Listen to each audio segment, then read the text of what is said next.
Okay, welcome to this short session everyone. यहाँ पे बस हम डिस्कस करने वाले हैं थोड़ा रिजल्ट को किस तरीके से मैनेज किया जाए। हम इतनी मेहनत करते हैं, पूरा साल मेहनत करते हैं कि एक अच्छा रिजल्ट हम बनाए, एक अच्छा करियर हम बनाए। बट कई बार ऐसा हो जाता है लाइफ में कि हमें अनएक्सपेक्टेड रिजल्ट मिलता है। हम चाहते हैं कि हमने जितनी मेहनत की है उतना तो एटलीस्ट दिख जाए, बट कभी कभार उतना भी नहीं दिख पाता है। कोई ना कोई रीजन से, कोई ना कोई एक्सटर्नल फैक्टर्स ऐसे आ जाते हैं जो हमने गिने भी नहीं होते, और उसकी वजह से रिजल्ट और डाउन हो जाता है। Am I correct? जैसा आपके साथ हुआ, योर एकेडमिक ईयर 2020 टू 2021 सबसे यादगार एकेडमिक ईयर था। एंड और यादगार होने वाला है 2021 से 2022 वाला भी। Am I correct? Please give me some response. And जिस तरीके से सिचुएशन चल रही है 2022 से 2023 में क्या होगा ये भी हम प्रेडिक्ट नहीं कर सकते, राइट?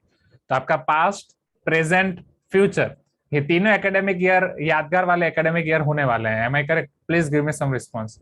जिसके स्टोरीज आप जब दादा दादी बन जाओगे तो अपने पोते पोतियां और नाना नानी बन जाओगे, तो भी पोते पोतियां वॉट एवर उनको सुनाओगे कि बेटे पता है हमारे टाइम पे एक कोरोना वायरस आया था, कोरोना वायरस ने पूरी हमारी जिंदगी ऐसे कर दी थी change. Am I correct? Please give me some response, हाँ या ना? अरे, तो 2020 2021 पहला आपका बोर्ड्स का फर्स्ट ईयर। बोर्ड्स के लिए ऑलरेडी आपको बचपन से आप सुनते रहते हो कि हाँ, वंस टेलिंग सर ये वायरस तब तक भी एक्सटेंड हो सकता है, हमारे पोते पोते आ जाएंगे तब तक भी। कुछ कह नहीं सकते, बट इतना लंबा तो नहीं होगा आई गेस, देखते हैं। टाइम लगता है। पूरे वर्ल्ड के वैक्सीनेशन जब तक नहीं हो जाता तब तक प्रॉब्लम रहेगी। एंड पोलियो का ही एग्जांपल देख लो। पोलियो का वैक्सीनेशन, बीसीजी का वैक्सीनेशन पूरे वर्ल्ड में खत्म होने के लिए काफी साल लग गए थे, राइट? काफी साल लग गए थे। बट वो अच्छा था कि वहां पे पोलियो के वेरिएंट्स नहीं बनते थे, बट यहाँ पे वेरिएंट्स पे वेरिएंट्स बनते जा रहे हैं। तो देखते हैं, ठीक है, इट इज ऑल्सो नाइस। कोई ना कोई वे से कुछ तो अच्छा होगा इसमें भी। सो 2020 2021 आपका कोविड का फर्स्ट ईयर था। पूरा ऑफलाइन से ऑनलाइन आपको शिफ्ट होना था। बहुत मेहनत करी आपने ऑनलाइन क्लास में एडजस्ट होने में। बहुत सारी प्रॉब्लम्स होती थी, फिर भी आपने पढ़ाई करी, बहुत मेहनत करी। आपके प्री बोर्ड्स में आपने अच्छा किया, असाइनमेंट और कभी कभार तो कितना होमवर्क का बर्डन आपको होता था, याद है वो दिन? राइट, जब क्लास में ऐसे ही बैठे रहते थे, कुछ रिस्पॉन्स नहीं देते थे, तो वो सारी चीजें भी होती थी, राइट? बट वो सारी चीजें आपने मैनेज की। एंड आपने एग्जाम दी, एग्जाम दे के आपने अपना बेस्ट दिया। अब आई रिजल्ट की घड़ी। और रिजल्ट की घड़ी पे कुछ एक्सपेक्टेड रिजल्ट मिला, कुछ अनएक्सपेक्टेड रिजल्ट मिला। क्यों? क्योंकि आपने मेहनत की कि आप बोर्ड्स की एग्जाम दोगे, आपकी बोर्ड्स की एग्जाम हुई नहीं, आपका सिर्फ प्री बोर्ड्स हो पाया। Am I correct? This is the first unexpected criteria. मतलब क्या हो सकता था, ये हमारे हाथ में नहीं था। कुछ चीजें हमारे हाथ में होती है, कुछ चीजें हमारे हाथ में नहीं होती है। जो चीजें हमारे हाथ में होती है उनको हम कंट्रोल कर सकते हैं, जो चीजें हमारे हाथ में नहीं होती है उसे हम कंट्रोल नहीं कर सकते हैं। Am I correct? Please give me some response everyone. Right, आपके हाथ में जो कंट्रोल करना था वो था आपकी मेहनत, आपकी प्रिपरेशन, आपका होमवर्क। वो सारी चीजें आपने किया, अच्छे से किया। जितने लोगों को मैं जानता हूं, जितनी मेहनत हमने की है पूरे साल, स्टार्टिंग में जिन्होंने नहीं की उन्होंने एंड में की, जिन्होंने स्टार्टिंग में किया उन्होंने भी एंड तक बनाए रखा। कुछ एग्जाम्स ऐसे थे, अवंती एग्जाम्स में, स्कूल एग्जाम में जब आपके मार्क्स कम आते थे, वो सब भी आपने अच्छे से मैनेज किया।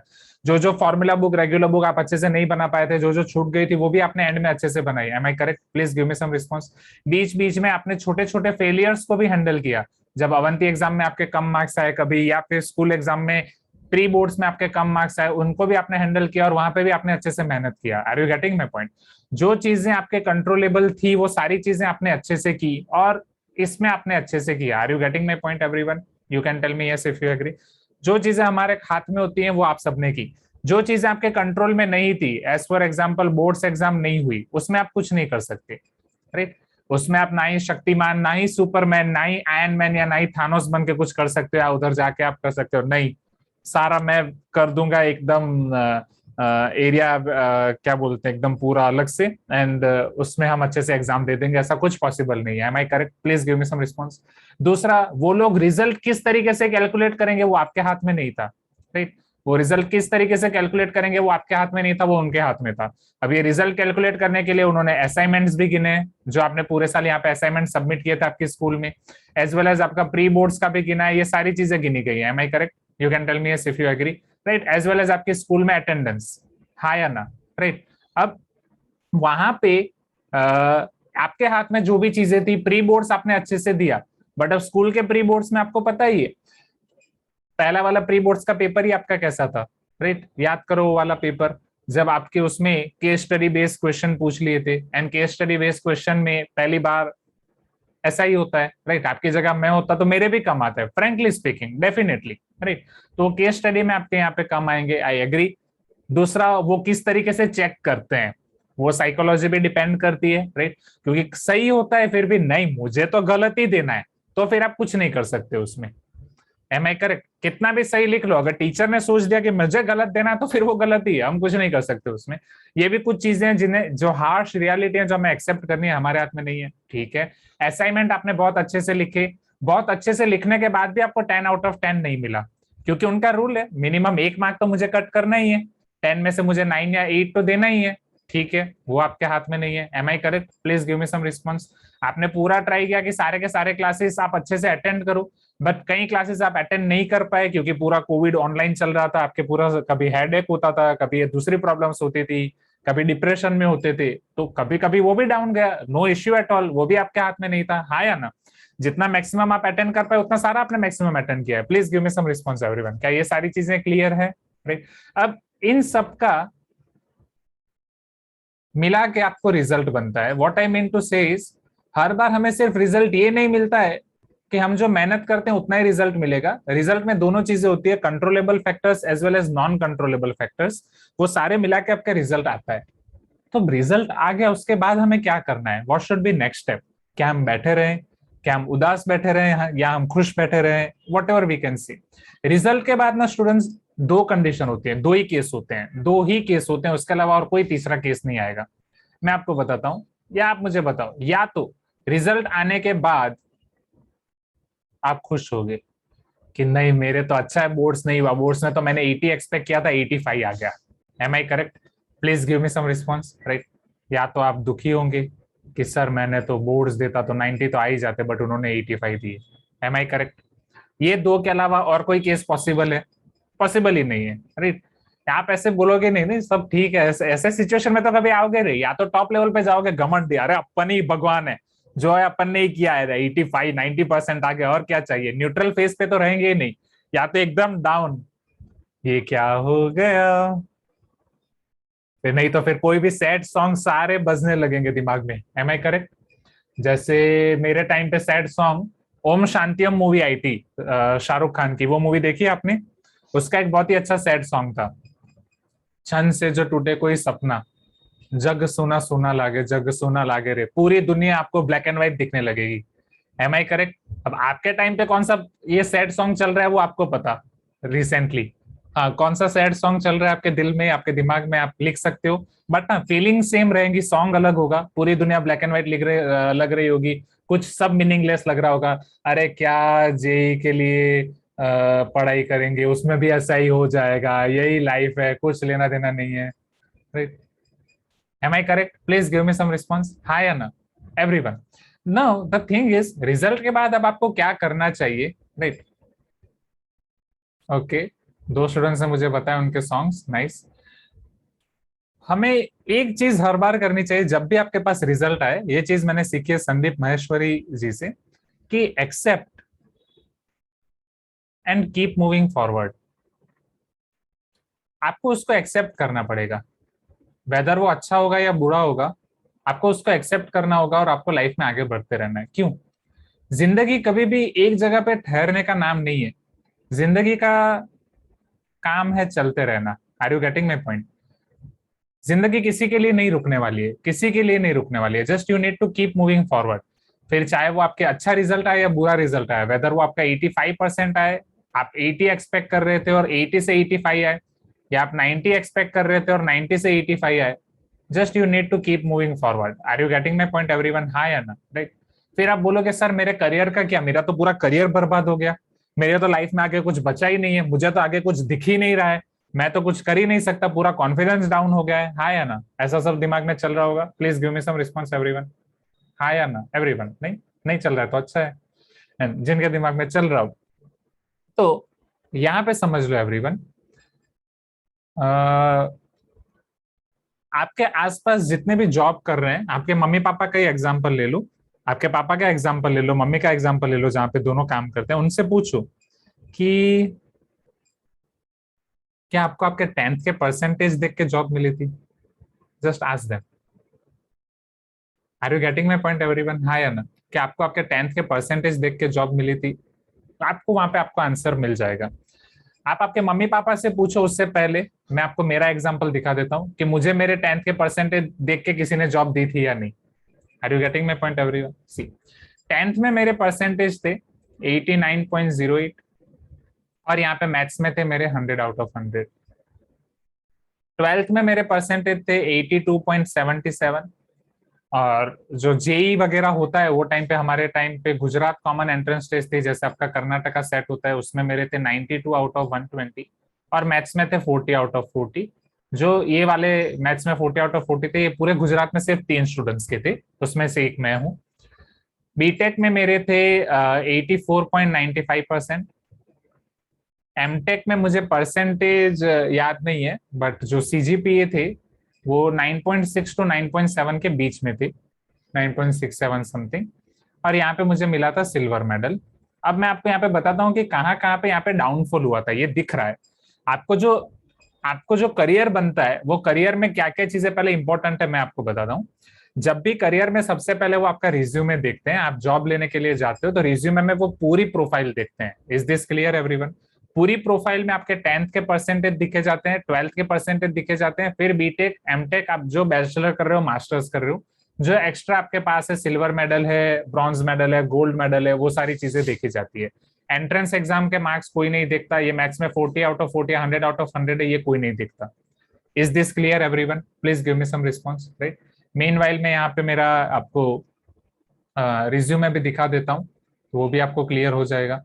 दूसरी चीज, अब यहाँ पे कई बार मैंने जो एक्सपेक्ट किया था, मैंने जिस तरीके से मेहनत की थी, उतने मार्क्स मेरे नहीं आए, या वो चीजें मुझे नहीं मिली।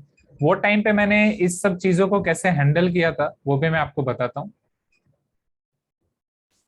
जैसे 10th में 89.08 वो मेरा एक्सपेक्टेड था, वैसा ही होगा। 12th का भी एक्सपेक्टेड था, बीटेक का भी एक्सपेक्टेड था, राइट? एमटेक में अगर आप मेरी बात मेरे कोई भी फ्रेंड से या मेरे कोई भी रूममेट से पूछोगे, तो एमटेक में मेरा एक ही टारगेट रहता था, गोल्ड मेडल। सिल्वर मेडल का टारगेट कोई रखता है क्या? कोई नहीं रखता। Are you getting my point everyone? हाँ, मेरा टारगेट था गोल्ड मेडल। मेरे रूम पे सारे पोस्टर्स लगा दिए थे, यहाँ पे पोस्टर, वहां पे पोस्टर, सारे पोस्टर मोटिवेशन के, गोल्ड मेडल के। छोटा सा मोबाइल यूज करता था, वो मोबाइल पे वॉलपेपर होता था गोल्ड मेडल का, कि यहाँ पे गोल्ड मेडल होता था, इस तरीके का photo, I can and I will. Gold medal लाने के लिए मुझे पूरे यूनिवर्सिटी में टॉप करना था, मुझे पता था। पूरे यूनिवर्सिटी में टॉप करने के लिए हमारे पास 4 सेम होते हैं, सेम 1, सेम 2, सेम 3, सेम 4, समझना एवरीवन, ठीक है? मैंने बहुत सारे सेक्रीफाइसेस किए हैं। मेरे दोस्त बोलते थे घूमने चलेंगे, मैं बोलता था नहीं, मुझे गोल्ड मेडल लाना है। एग्जाम टाइम पे वो लोग हॉस्टल में काफी मस्ती करते थे, मैं बोलता था नहीं, मुझे गोल्ड मेडल लाना है। बाकी सबको सबको भरोसा था कि हम पास होंगे कि नहीं होंगे, बट इसका तो गोल्ड मेडल आ ही जाएगा। Are you getting my point everyone? क्योंकि वो दिख जाता है। बाकी सब लोग, जैसे अभी आपको असाइनमेंट मिलते थे स्कूल में, वैसे हमें वहां पे असाइनमेंट मिलते थे, छोटे छोटे प्रोजेक्ट बनाते होते थे। एक एक प्रोजेक्ट में मैं जान डाल देता था, रात रात को जग जग के करता था। वो लोग बोलते थे कि भाई ये पागल है क्या बंदा, ये कर क्या रहा है। आईआईटीज में जाके समर इंटर्नशिप मैंने करी है, अलग अलग हाई लेवल के प्रोजेक्ट्स मैंने बनाए हैं। ऐसे लेवल के प्रोजेक्ट बनाए हैं कि जिसके ऊपर अभी भी मेरे रिसर्च पेपर निकल रहे हैं, सेम 3, सेम 4 में। Are you getting my point everyone? ये सब मैं आपको प्रोजेक्ट्स दिखाने वाला हूँ, ये सब मेरा प्लान हो चुका है। 23 अगस्त को कुरियर से मेरे प्रोजेक्ट की सारी चीजें पहुंच जाएंगी विद्यानगर। रोबोट वाला पूरा सामान ऑलरेडी है, वो आपके सीनियर्स भी आ जाएंगे, तो वो सारे रोबोट वाला प्रोजेक्ट भी मैं आपको दिखाऊंगा, ये वाला प्रोजेक्ट भी दिखाऊंगा।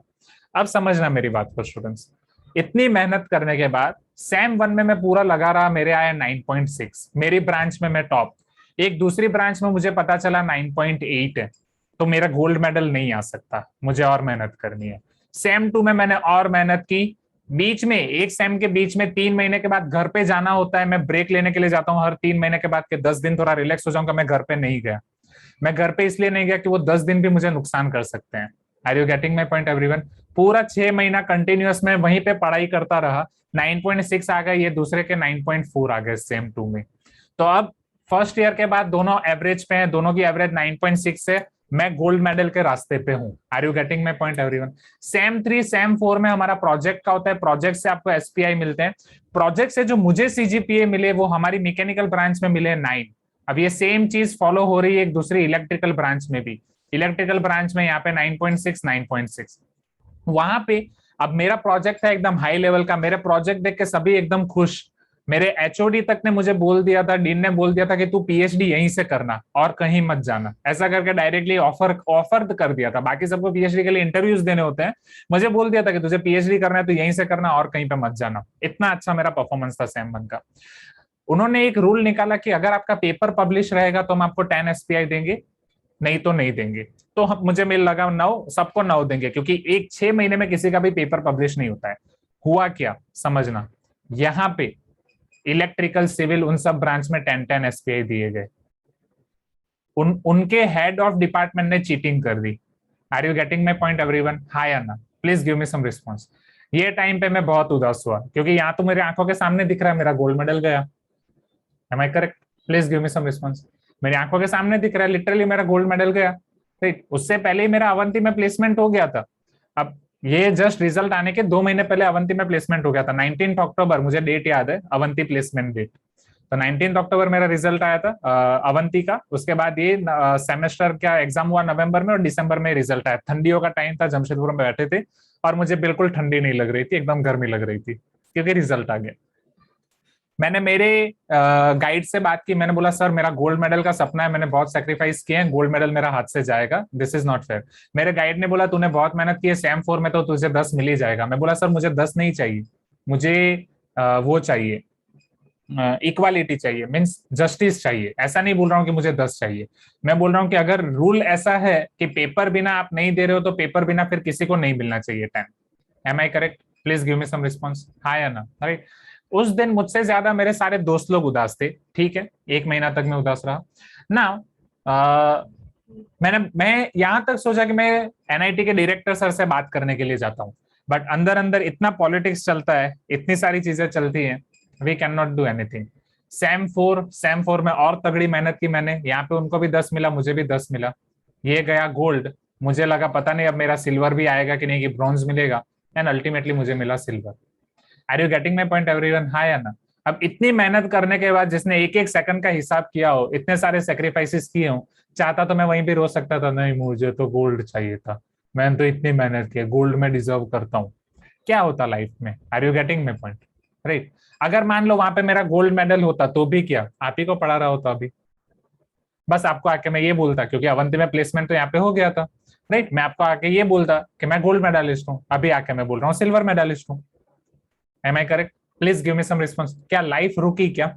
राइट, बिल्कुल भी नहीं। राइट, ना ही ये गोल्ड मेडल देख के अवंती वाले ये बोलते हैं कि सर हम आपका पैकेज बढ़ा देते हैं, आप तो गोल्ड मेडलिस्ट हो। नहीं, ऐसा भी नहीं है एवरीवन, क्योंकि वो सारी चीजें डिपेंड करती है, आपका ओवरऑल परफॉर्मेंस देखा जाता है। सेम जब क्लास 9th में मेरा रिजल्ट था ना स्टूडेंट्स, क्लास 9th में मेरे 95% थे, और तीनों सब्जेक्ट में मेरे 100 आउट ऑफ 100 थे, मैथ्स, साइंस एंड एसएस, इन तीनों में 100 आउट ऑफ 100 थे क्लास 9th में।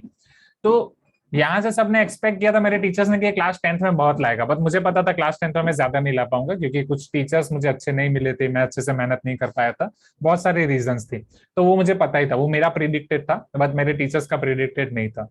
तो अब देखो, ये पोटेंशियल है, मार्क्स ना आपके अंदर का पोटेंशियल बताते हैं। Are you getting my point everyone? हाँ या ना? अब ये मतलब मेरा पोटेंशियल है, मैं इतना ला सकता हूँ। अभी मेरे रिज्यूमे या रिजल्ट में ये कहीं भी दिख रहा है, कहीं पे भी नहीं दिखेगा। M I correct? 9th का मार्क्स कोई नहीं देखने वाले। Please give me some response everyone. अरे हाँ, मेरा स्टेट बोर्ड था, मेरा गुजरात बोर्ड था, ठीक है। तो अब ये कोई नहीं देखने वाला है। Are you getting my point? Please give me some response. आप चाह के भी नहीं बोल सकते कि सर मेरा 9th में 95% थे, वो बोलेंगे हमने पूछा क्या, 9th का परसेंटेज पूछे, बिल्कुल भी नहीं। राइट, तो वो आपका ये देखेंगे। दूसरा, बाकी जो चीजें आपके अंदर के समझना, मार्क्स रिप्रेजेंट करता है कि आपका हार्डवर्क कितना है, आपकी मेंटालिटी कितनी है, आपका टैलेंट कितना है, वो रिप्रेजेंट करते हैं आपके मार्क्स, ठीक है। अब वो सिर्फ एक स्टैंडर्ड के मार्क्स रिप्रेजेंट नहीं करते हैं, एज वेल एज वो डिपेंड करता है आपका इंटरव्यू का परफॉर्मेंस, आपका इंटरव्यू का performance. Are you getting my point? वो इंटरव्यू के परफॉर्मेंस से सारी चीजें क्लियर हो जाती है कि आप कितनी मेहनत करने वाले हो, कितनी मेहनत नहीं करने वाले हैं। अभी तो मैं आपको अवंती के मेरे इंटरव्यू के बारे में बताऊंगा एंड में, अभी नहीं। आपका पूरा 11th 12th खत्म हो जाएगा कि अवंती के एचआर इंटरव्यू में मुझे क्या क्या सवाल पूछे गए थे और मैंने क्या क्या जवाब दिए थे। वहां पे पूरा पता चल जाता है कि हाँ, ये बंदा कुछ करेगा या नहीं करेगा, या करेगा तो कैसा करेगा। Are you getting my point everyone? Please give me some response.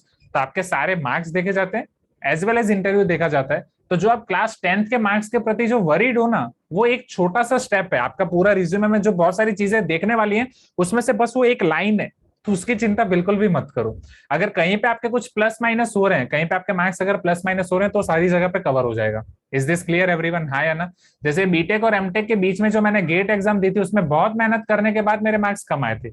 बहुत मेहनत करने के बाद मेरे मार्क्स कम आए थे। जो अभी आप जेई एग्जाम की प्रिपरेशन कर रहे हो, बहुत रोया था मैं उस दिन, फ्रेंकली स्पीकिंग रोया था मैं।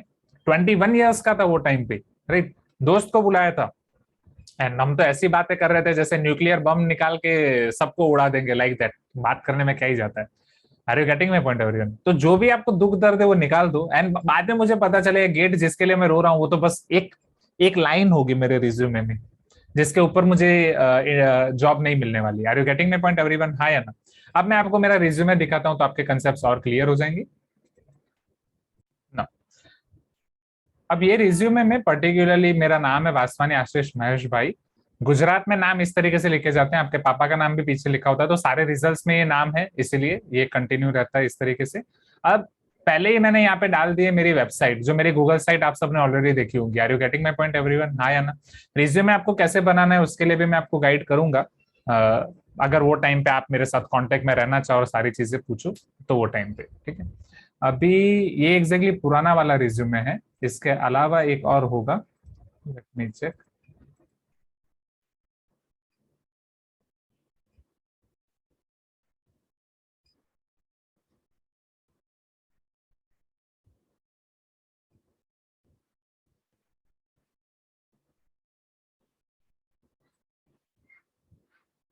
हाँ ये है।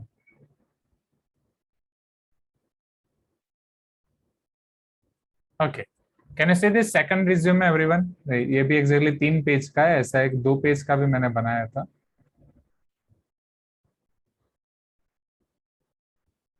हाँ, ये 2 पेज का होगा। यस, क्योंकि रिज्यूमे आपका ज्यादा बड़ा नहीं होना चाहिए। 3 पेज पढ़ने का किसी के पास टाइम नहीं है, ना ही आपके 2 पेज कोई पढ़ने वाले हैं। सी एवरीवन, तो सबसे पहले मैंने यहाँ पे गूगल साइट्स के बारे में डाल दिया है। Is this clear everyone? Please give me some response, हाँ या ना? राइट। फिर यहाँ पे यूट्यूब चैनल की लिंक डाल दी है। जो बंदा पहले ये 2 देखेगा वहीं से क्लियर हो जाएगा कि इसको करना क्या है लाइफ में। Am I correct? Please give me some response, हाँ या ना? दूसरा, जब आप एक्सपीरियंस्ड बन जाओगे तो आप आपके एक्सपीरियंस के बारे में डालोगे, राइट। जैसे यहाँ पे मैंने पूरा यहाँ पे मेरे एक्सपीरियंस के रिलेटेड चीजें। जब आप एक्सपीरियंस नहीं होगे, वो टाइम पे आपको सिर्फ आपके एजुकेशनल क्वालिफिकेशन जाएंगी। तो मैं आपको मेरा एकदम पुराने वाला रिज्यूमे दिखाता हूँ, जो एक्सपीरियंस बिना का है, ठीक है। वहां से आपको और आइडिया आ जाएगा। तो हाँ, यस, दिस इज नाइस। देखो, जैसे ये वाला सबसे पहला वाला रिज्यूमे है, जो एक्सपीरियंस बिना का है, जिसमें मेरा कोई एक्सपीरियंस मैंने नहीं लिखा था। You can see over here. तो सबसे पहले आपका ऑब्जेक्टिव जाता है। ऑब्जेक्टिव आप अच्छे से लिख सकते हो कुछ भी। अब ये एजुकेशनल क्वालिफिकेशन, एजुकेशनल क्वालिफिकेशन में आप देख सकते हो, सबसे पहले आपके 10th के रिजल्ट देखे जाता है। 10th का रिजल्ट सबसे बॉटम में ये रहा। तो अभी जिस रिजल्ट के प्रति आप वेरी कर रहे हो, वो बस इतना पार्ट आपका कवर करेगा आपके रिज्यूमे में। Are you getting my point everyone? Everyone, मुझे रिस्पॉन्स दो तो मुझे पता चलेगा मुझे किस वे में जाना है। अदरवाइज मैं डायरेक्ट सिलेबस पे जा सकता हूँ, राइट। मुझे भी सिलेबस खत्म करने की बहुत चिंता है एवरीवन, ठीक है। फिर आपके 12th के परसेंटेज यहाँ पे देखे जाते हैं। 12th के परसेंटेज के बाद आपके बीटेक के परसेंटेज देखे जाते हैं। फिर आपके एमटेक के परसेंटेज। अभी एमटेक के ये रिज्यूमे जब मैंने बनाया था, तो टिल 3rd सेम तक का था। तो टिल 3rd सेम तक का मैंने यहाँ पे सीजीपीए डाला हुआ है, जो मैंने आपको बोला था 9.6, 9.6 और 9 इतना आया हुआ था। Are you getting my point everyone? Please give me some response, right. पहले ये चीजें देखी जाएगी। फिर प्रोफेशनल एक्सपीरियंस में जो मैंने 2 साल का, उससे पहले मुझे बीटेक और एमटेक के बीच में जो टीचिंग एक्सपीरियंस था, वो मैंने लिखा है। एज वेल एज जो जेई मैथ्स क्रैश कोर्स की बुक को मैंने ट्रांसलेट किया था पूरा इंग्लिश से गुजराती लैंग्वेज में, तो वो मैंने लिखा हुआ है यहाँ पे। टेक्निकल सॉफ्टवेयर जो आप कॉलेज में जाके पढ़ोगे, जैसे अबाकस, जिसके ऊपर मैं मेरा पूरा एमटेक का प्रोजेक्ट कर रहा था। आर्डिनो वो वाला सॉफ्टवेयर है जहाँ पे मेरी समर इंटर्नशिप पे मैंने काम किया था, रोबोट वाला। कैटिया वो सॉफ्टवेयर है जहाँ पे बीटेक पे मैंने काम किया था, और एमएस ऑफिस और बेसिक्स ऑफ सी वो तो सबको आता ही है, उतना तो आप सब सीख जाते हो। एकेडमिक अचीवमेंट्स, जो जो आप वर्कशॉप अटेंड करते हो वर्कशॉप के बारे में, फर्स्ट रैंक जो आया था वो टाइम पे वो मैंने लिखा था। समर इंटर्नशिप के बारे में मैंने लिखा था। आईआईटी मद्रास में मुझे बायोमेडिकल में मिला था वो लिखा था। और गेट, गेट में मेरे जितने परसेंटाइल आए थे वो मैंने लिखा था। जिस गेट के लिए मैं रो रहा था कि मेरे मार्क्स कम आए, वो कहाँ पे मैंने लिखे हैं, वो सिर्फ इतना पार्ट कवर कर रहे हैं। Are you getting my point everyone? Please give me some response. BTech में सेकंड रैंक आया था वो मैंने लिखा था। 10th में 8th रैंक आया था वो लिखा था। फिर यहाँ पे मैंने सारे अपने प्रोजेक्ट और इंटर्नशिप लिखे थे कि एनआईटी जमशेदपुर में अभी ये वाला प्रोजेक्ट चल रहा है, आईआईटी गांधीनगर में ये प्रोजेक्ट किया था, एनआईटी जमशेदपुर में ये मिनी प्रोजेक्ट किया था सेकंड सेम में, बीटेक में ये वाला प्रोजेक्ट किया था, और बीटेक के साथ एक एक्स्ट्रा वाली कंपटीशन में ये वाला प्रोजेक्ट किया था वो लिखा है। वो टाइम पे कितने रिसर्च पेपर पब्लिश किए थे वो लिखा था। अभी के लिए वो टाइम पे एक रिसर्च पेपर था, अभी के लिए मेरे पास 3 रिसर्च पेपर्स हैं। Are you getting my point everyone? हाँ या ना? राइट।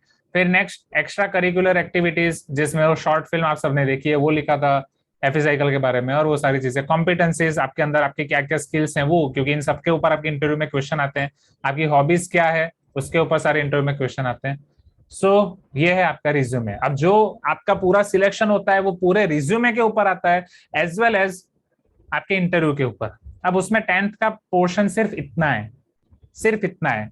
तो इसके लिए रो रो के अपने आंसुओं को बर्बाद मत करो। Are you getting my point everyone? हाँ या ना? Please give me some response. And एक बार जब आपकी जॉब लग गई, फिर जब आप आपका एक्सपीरियंस वाला रिज्यूमे बनाओगे, जैसे अब ये मेरा एक्सपीरियंस वाला रिज्यूमे है, तब तो सिर्फ सब लोग आपका सिर्फ एक्सपीरियंस ही देखते हैं। जैसे अभी अवंती में मेरी रिस्पॉन्सिबिलिटीज क्या है, लास्ट ईयर अवंती में रिस्पॉन्सिबिलिटीज क्या थी, उसके पहले अवंती में रिस्पॉन्सिबिलिटीज क्या थी, उसके पहले जब 2 साल मैंने काम किया था उसमें रिस्पॉन्सिबिलिटीज क्या थी, ये हो गया। फिर वो ये वाला टेबल सेम। फिर अब पहले एक रिसर्च पेपर था, अभी 3 रिसर्च पेपर है वो आ गई। प्रोजेक्ट और इंटर्नशिप में से जो बीच बीच वाले छोटे प्रोजेक्ट थे वो मैंने निकाल दिए यहाँ से। That's it, finish. Are you getting my point everyone? Right. एक बार आपका एक्सपीरियंस वाला रिज्यूमे आता है तो एक्सपीरियंस वाले रिज्यूमे में वो सारी चीजें निकल जाती है, कॉम्पिटेंसीज, हॉबीज, इंटरेस्ट। क्योंकि एक्सपीरियंस बंदे को कोई नहीं पूछता है सर आपका इंटरेस्ट क्या है, बट जब आप नए होते हो तो वो सारी चीजें बहुत डिटेल में जाती हैं। Are you getting my point everyone? Please give me some response. Right. तो जो आपके अब ये जो 10th का भी रिजल्ट है, ये जब एक्सपीरियंस वाले का रिज्यूमे होगा उसका तो कोई नहीं देखने वाला है, इधर तो कोई नहीं जाने वाला है, पहले पेज के नीचे कोई नहीं जाता है। Are you getting my point everyone? Please give me some response.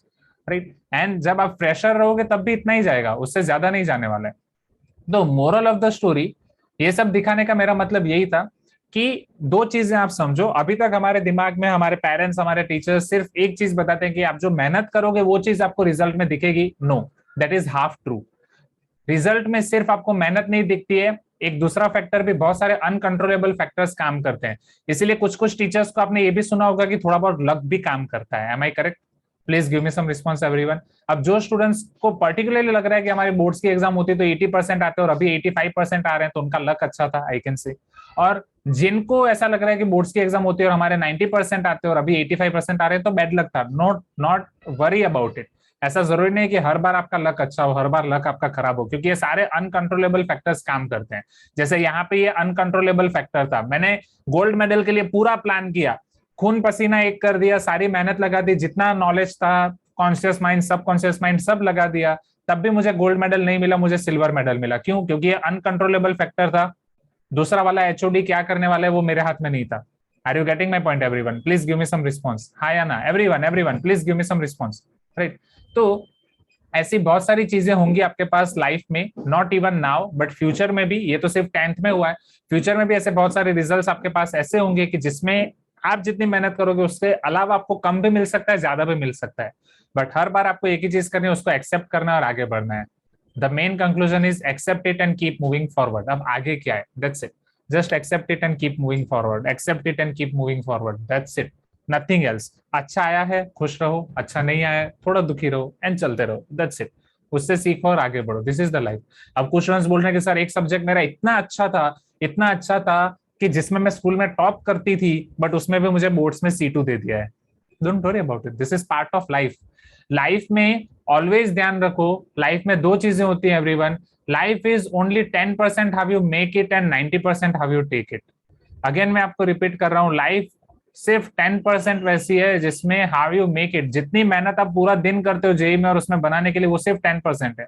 90% है हाउ यू टेक इट, आपके रिजल्ट को आप किस तरीके से बना रहे हो। इसको जिस तरीके से आप लेते हो वो आपकी लाइफ को बीटर भी बना सकती है और बेटर भी बना सकती है। यहाँ से आपके पास दो चीजें हो सकती हैं स्टूडेंट्स। पहली चीज कि आप लाइफ को अच्छे से लो तो आपकी लाइफ बेटर बनेगी, आप खुश रहोगे, उसको एक्सेप्ट करोगे, आगे बढ़ोगे तो जेई में डेफिनेटली आपका अच्छा आएगा।